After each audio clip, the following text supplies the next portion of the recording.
یہ گویا ایک طرح سے ان کی آخری فرمائش تھی اور آخری تنبیہ تھی۔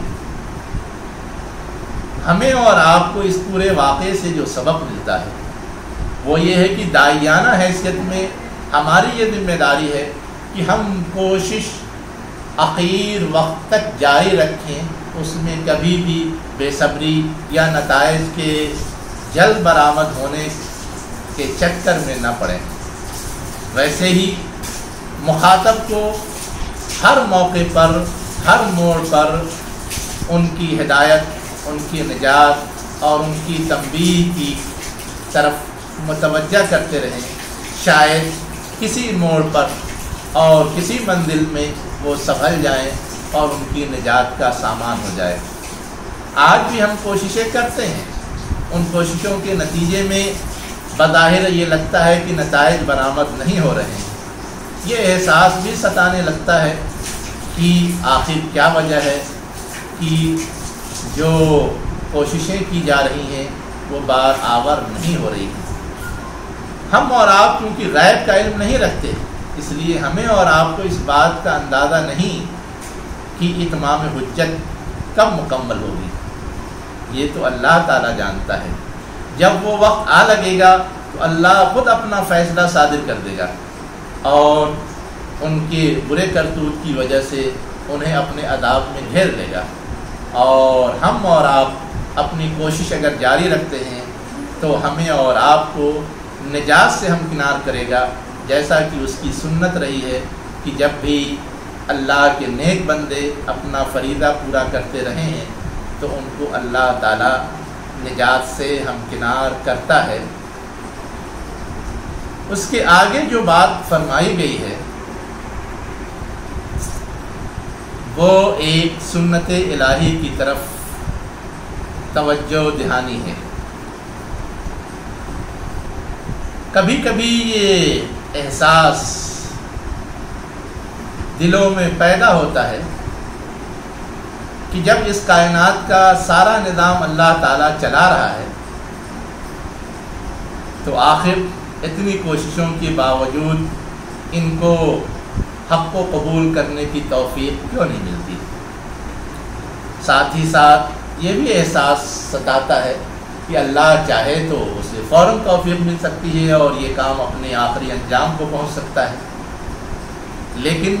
ایسا سوچ کر اصلاً ہم ایک حقیقت کو بھلا رہے ہوتے ہیں۔ وہ حقیقت کیا ہے؟ اللہ تعالیٰ نے یہ دنیا آزمائش کے لیے بنائی ہے اور یہاں اختیار کی آزادی دی ہے۔ اگر اللہ تعالیٰ جبری طور پہ کسی کو ایمان قبول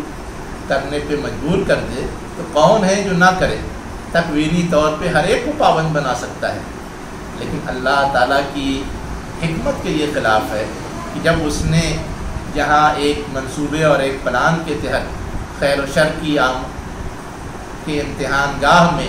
ہر ایک کو موقع عنایت کیا ہے تو وہ بجبر کسی سے کوئی چیز منوائے، چاہے وہ حق ہو چاہے وہ باطل ہو، چاہے وہ صحیح ہو چاہے وہ غلط ہو۔ چنانچہ آگے یہی بتایا گیا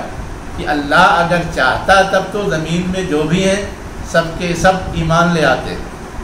لیکن اللہ کی منشا، اللہ کی مشیت یہ نہیں۔ اللہ تعالیٰ تو آزمانا چاہتا ہے، چیک کرنا چاہتا ہے کہ کون اپنی سوجھ بوجھ کا استعمال کر کے، کون اپنے اختیار کا استعمال کر کے، کون اپنی صلاحیتوں کا استعمال کر کے حق کو قبول کرتا ہے اور باطل کو رد کرتا ہے۔ اسی اختیار کے صحیح یا غلط استعمال پر اصلاً انعام اور سزا کا انحصار ہے۔ اس لیے اللہ تعالیٰ ایسا کبھی نہیں کرتا کہ بجبر کوئی چیز منوائے۔ ہاں، جب انسان اپنے اختیار کا استعمال کرتا ہے یا اختیار کے استعمال میں غلطی کرتا ہے تو نتائج اسی کے لحاظ سے برآمد ہوتے ہیں۔ اگر وہ حق کو قبول کرنے کی پیش رفت دکھاتا ہے، اس کے لیے آگے بڑھتا ہے تو اللہ اس کو اسی کی توفیق دیتا ہے، اور اگر کوئی اعراض کرتا ہے، کوئی کنی کاٹتا ہے، کوئی ٹال مٹول کرتا ہے تو اللہ پھر اس سے وہ توفیق چھین لیتا ہے اور اسے اس کی اسی چوائس کے لحاظ سے اسی غلط راہ پہ اس کو آزادانہ آگے بڑھنے کے لیے چھوڑ دیتا ہے۔ اس میں اللہ کی کسی چاہت کا یا کسی منشا کا دخل نہیں ہوتا، بلکہ اصلاً انسان کے اپنے اختیار کا دخل ہوتا ہے، چاہے اپنے اختیار کا استعمال وہ نفسانی خواہشات کی وجہ سے کرے، چاہے وہ جہالت اور لا علمی کی وجہ سے کرے، لیکن اصلاً اس میں اس کے اختیار کا دخل ہوتا ہے۔ عام طور سے اگر سوجھ بوجھ سے کام لیا جائے تب تو حقیقت تک رسائی مشکل نہیں ہوتی، لیکن اگر سوجھ بوجھ سے کام نہ لیا جائے تو پھر غلط راہ پہ پڑنے سے بھی کوئی چیز نہیں روک پاتی، اور ایسی صورت میں گویا اللہ تعالیٰ بھی اس کو اسی کفر و شرک کی بیماری میں چھوڑ دیتا ہے۔ اسی بات کو کہا گیا وَيَجْعَلُ الرِّجْسَ عَلَى الَّذِينَ لَا يَعْقِلُونَ، وہ بناتا ہے گندگی کو ان لوگوں پر جو سوجھ بوجھ نہیں رکھتے، غور و فکر نہیں کرتے، عقل کا استعمال نہیں کرتے۔ یہاں پر رجس کی معنویت بھی سمجھنے کی ضرورت ہے۔ رجس ظاہری گندگی کو بھی کہتے ہیں، قرآن مجید میں سور کے گوشت کے لیے یہ لفظ استعمال ہوا ہے، لیکن رجس باطنی گندگی کو، روحانی گندگی کو، نظریاتی گندگی کو بھی کہتے ہیں۔ یہاں پر چونکہ ایمان کے ضد کے طور پہ آیا ہے، اس لیے یہ کفر و شرک اور بدعقیدگی کے ہم معنی ہے، اور اس معنی میں بھی قرآن مجید کے اندر دوسرے مقامات پر استعمال ہوا ہے۔ نفاق کو بھی رجس سے تعبیر کیا گیا ہے۔ اب یہاں پر خود امام راضی رحمۃ اللہ علیہ نے بھی لکھا ہے کہ رجس جسمانی گندگی کی بات نہیں کی جا رہی ہے، بلکہ جو ان کی نظریاتی خباثت تھی، جو ان کے سوچ کا بگاڑ تھا، جو ان کے تصورات کی کمزوری تھی، اور جو ان کی بدعقیدگی تھی، اصلاً اس کو رجس کہا گیا ہے، اور اسی بات کی تائید دوسرے بہت سارے مفسرین نے بھی کی ہے۔ اب اس کے بعد پھر ایک بات مخاطب کر کے جو لوگ بھی کفر و شرک میں مبتلا ہیں ان کی فہمائش کی گئی ہے کہ جہاں تک سوجھ بوجھ کے استعمال کرنے کا تعلق ہے، عقل کو استعمال کر کے حقیقت تک پہنچنے کا تعلق ہے، تو عقل کے استعمال کے لیے سارے مواقع موجود ہیں۔ قُلِ انظُرُوا مَاذَا فِي السَّمَاوَاتِ وَالْأَرْضِ، دیکھو کیا کچھ آسمانوں اور زمین میں ہے، اور دیکھ کر کے اندازہ لگاؤ۔ لیکن اگر تم عقل کا، شعور کا استعمال نہیں کرو گے تو یہ پھیلی ہوئی کائنات میں جو نشانیاں ہیں، یہ نشانیاں تمہیں کچھ بھی فائدہ نہیں پہنچا سکتی۔ اسی طرح اللہ تعالیٰ نے جو تمہارے تنبیہ کے مختلف انتظامات کیے ہیں، اپنی کتاب بھیجی ہے، اپنا رسول بھیجا ہے، طرح طرح کی مصیبتوں میں مبتلا ہو کر کے متوجہ ہونے کے مواقع فراہم کرتا رہتا ہے، ان ساری چیزوں سے تمہیں کوئی فائدہ نہیں پہنچے گا، اور تم کو گویا ایک طرح سے ایمان کی توفیق نہیں ملے گی۔ اگر معاملہ یہی ہے تو پھر اب گویا صورتحال یہی بنتی ہے کہ تم اس وقت کا انتظار کرو جو وقت کی برا انجام لے کر کے آتا ہے۔ جیسا کہ ماضی میں جو لوگ اور جو قومیں اللہ کی کتاب پر غور و فکر کر کے، اس کی آیات پہ غور و فکر کر کے حق کو قبول کرنے سے کتراتی تھیں اور ساری فہمائش کو رد کر دیتی تھیں، تو ان کو اللہ کا عذاب آ پکڑتا تھا۔ ویسا ہی آپ تمہارے لیے بھی وقت قریب آ رکھا ہے، اور تمہیں بھی اللہ کا عذاب آ پکڑے گا۔ تم بھی انتظار کرو، میں بھی انتظار کرتا ہوں، ہر ایک کو اپنے اپنے انجام تک پہنچنا ہے۔ اب اس کے بعد جو ایک بات اور کہی گئی ہے کہ یہ کوئی ڈھکی چھپی بات نہیں ہے کہ وقت کے نبی کا جو انکار کرتا ہے، وقت کے نبی کو جو رد کرتا ہے، اس کی جو مخالفت کرتا ہے، اس کے جو در پہ ہوتا ہے، اس کا انجام کیا ہوتا ہے؟ اس کا انجام اس کے علاوہ اور کچھ نہیں ہوتا کہ وہ قوم مٹا دی جاتی ہے، ہلاک کر دی جاتی ہے، ان میں سے کسی کو بھی کسی طرح کی کوئی مہلت نہیں دی جاتی۔ جو فرعون کا قصہ گزرا، نوح علیہ السلام کا قوم کا قصہ گزرا، جو عاد و سمود کے اشارے گزرے، یہ ساری کی ساری باتیں اسی بات کی غمازی کرتی ہیں۔ اصلاً یہ خوفناک عذاب الہی کا انجام ان کو یاد دلایا گیا ہے کہ شاید اسی سے عبرت پکڑ کے اور نصیحت حاصل کر کے یہ سنبھل جائیں۔ ساتھ ہی ساتھ اہل ایمان کو یہ بات بھی بتائی گئی اور سمجھائی گئی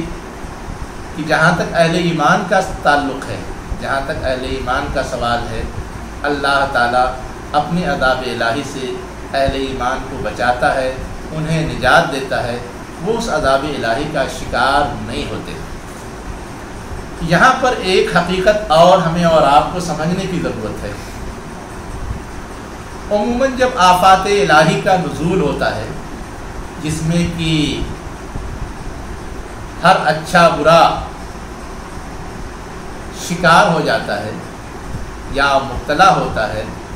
تو عام طور سے یہ بات کہی جاتی ہے کہ یہ اللہ کا عذاب ہے جس میں کہ ہر ایک مبتلا کیا گیا ہے۔ لیکن جتنی بھی انبیاء کی تاریخ بیان ہوئی ہے، وہ انبیاء کی تاریخ یہ بتاتی ہے کہ برے کرتوتوں کے نتیجے میں جب بھی اللہ کا عذاب آیا تو جو برے لوگ تھے ان میں سے کسی کو بھی بخشا نہیں گیا، ہر ایک ہلاکت سے دوچار ہوا، اور جو نیک لوگ تھے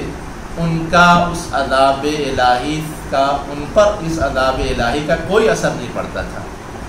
وہ اس عذاب الہی سے بچا لیے جاتے تھے اور اللہ انہیں نجات دیتا تھا۔ اس لیے جو وبائی قسم کی بیماریاں پھیلتی ہیں، جو سیلاب آتے ہیں، جو کیا کہتے ہیں قحط پڑتا ہے، یہ عذاب ضرور ہے، لیکن اسے وہ آخری اور حتمی عذاب نہیں کہا جا سکتا جو قوموں کو تباہ و برباد کر دینے کے لیے آتا ہے۔ مولانا عبد الماجد دریابادی نے تو اسے نمونہ عذاب الہی سے تعبیر کیا ہے، لیکن عام طور سے مفسرین اسے تنبیہی عذاب کہتے ہیں، جو ہر ایک کو سنبھالنے کے لیے، سنبھلنے کا موقع دینے کے لیے آتا ہے، اور ہر ایک کو گویا اپنے دامن میں جھانک کر کے جائزہ لینے کی دعوت دینے کے لیے آتا ہے کہ شاید اس تنبیہ کی بدولت ہی ان کے لیے نجات کی راہ ہموار ہو جائے اور وہ سنبھل جائیں۔ یہاں پر دو باتوں کی طرف نشاندہی اور بھی ضروری معلوم ہوتی ہے۔ ایک بات تو یہ کہ جس طرح آخری وقت میں اہل مکہ کو یہ بات سنائی جا رہی تھی، گویا یہ ایک طرح سے دھمکی تھی کہ اب ان کا آخری وقت قریب آ لگا ہے، اور اسی طرح جو اہل ایمان تھے پریشانیوں اور تکلیفوں اور مخالفتوں کی وجہ سے مایوسانہ کیفیت میں مبتلا تھے، ان کے لیے یہ ایک بشارت اور تسلی تھی کہ ان کے لیے بھی کامیابی کی منزل گویا قریب ہے، چاہے بظاہر اس کے آثار نظر نہیں آ رہے ہیں۔ یہ بات یہ دھمکی تھی اور یہ بات یہ بشارت تھی۔ اگر اس تناظر میں ہم اپنے احوال کا جائزہ لیں تو ہم بھی یہ سمجھ سکتے ہیں کہ مختلف طرح کی جو اس طرح کی تنبیہی عذاب آتے رہتے ہیں، جو تنبیہی گرفت ہوتی رہتی ہے، جو مختلف طرح کے مصائب اور مشکلات لوگوں کو گھیرتے رہتے ہیں اور اس میں کسی طرح کی تفریق نہیں ہوتی، تو اصلاً یہ سب گویا ایک طرح سے دھمکی ہی ہوتی ہے کہ جو غلط کار ہیں وہ سنبھل جائیں، اور ساتھ ہی ساتھ اس آزمائش کے مرحلے میں اہل حق کے لیے ایک موقع ہوتا ہے کہ وہ اپنے فرائض کی ادائیگی کے سلسلے میں مزید حوصلے اور جذبے کے ساتھ اپنی کوشش کو جاری رکھیں تاکہ جو ان کے لیے منزل قریب آ لگی ہے کامیابی کی، اس منزل تک پہنچتے ہوئے وہ صبر و استقامت پہ قائم رہ سکیں اور اس کے ذریعے اپنی سرخروئی کا سامان کر سکیں۔ اگر یہ احساس پیدا ہوتا ہے اور یہ احساس اجاگر ہوتا ہے تو یہ گویا ایک طرح سے حوصلہ مند چیز ہوتی ہے صاحب ایمان کے لیے کہ بظاہر حالات ناگفتہ بے صحیح، لیکن اللہ تعالیٰ کی جو سنت ہے، اس کا جو طریقہ کار ہے، اس کا جو ماضی میں رویہ رہا ہے، وہ اس بات کا صاف اشارہ دیتا ہے کہ آج اگر اس طرح کی سنگین صورتحال پیدا ہوئی ہے کہ مخاطب سنبھل نہیں رہے ہیں تو وہ تنبیہی عذاب میں گرفتار ہو رہے ہیں، تو ساتھ ہی ساتھ اس کے اندر یہ راز بھی چھپا ہوا ہے، یہ بات بھی چھپی ہوئی ہے کہ اللہ اسی اندھیرے سے، اسی مصیبت سے روشنی کی کوئی کرن برآمد کرے گا، اور وہ چیز اہل ایمان کو نجات اور سرخروئی سے ہمکنار کرے گی۔ آج کے احوال میں ہم اور آپ عالمی اور ملکی صورتحال کے تناظر میں جس طرح کی کیفیت میں مبتلا ہیں اور جس طرح کی مایوسانہ اور تکلیف دہ صورتحال سے گزر رہے ہیں، وہاں بھی ہم میں سے بہت سارے لوگ عجیب و غریب سوچ اور تردد میں مبتلا ہو جاتے ہیں کہ مستقبل پتہ نہیں کیسا ہوگا۔ لیکن قرآن مجید جو اس طرح کے قصے سناتا ہے، اس طرح کے قوموں کے واقعات بیان کرتا ہے، اور بیشتر حصہ جو پچھلی قوموں کے احوال کے حوالے سے بیان کرنے پر اللہ تعالیٰ نے قرآن مجید میں اپنی آیات کو مخصوص کیا ہے، اس کی حکمت اور اس کی علت یہی ہے کہ ہم اس میں کا مطالعہ کر کے، اس سے آگاہی حاصل کر کے آج کے لیے اپنا راہ عمل معلوم کر سکیں۔ ہمارے لیے جو راہ عمل ہے وہ یہ ہے کہ اس آخری فیز میں فہمائش کا حق ادا کرنے کی بھی کوشش کریں، اس میں کسی قسم کی کوتاہی نہیں ہونی چاہیے، اللہ تعالیٰ کی مدد اور نصرت سے مایوس نہ ہوں، اس لیے کہ یہ مایوسی ہم کو کچھ بھی کرنے نہیں دے گی، البتہ ہمت اور حوصلے کے ساتھ اگر ہم اپنا فریضہ انجام دینے کے لیے آگے بڑھیں گے تو اس بات کی توقع کی جا سکتی ہے کہ اللہ وہ صبح نو جلد لائے جب کہ اہل ایمان سرخرو ہوں اور دنیا یہ دیکھے کہ ہاں اللہ تعالیٰ کسی کی کوشش کو رائگاں نہیں کرتا اور ہر ایک کو اس کی کوشش کے مطابق دنیا میں بھی اس کا بدلہ دیتا ہے اور آخرت کا بدلہ اس کے لیے محفوظ ہی ہے۔ اللہ ہمیں بھی ان حقائق کو سمجھنے کی توفیق دے اور ان حقائق کی روشنی میں اپنا لائعمل ترتیب دینے کی توفیق دے، اور آپ کو بھی اس کی توفیق دے۔ اقول قولی ھذا واستغفر اللہ لی ولکم اجمعین برحمتک یا ارحم الراحمین۔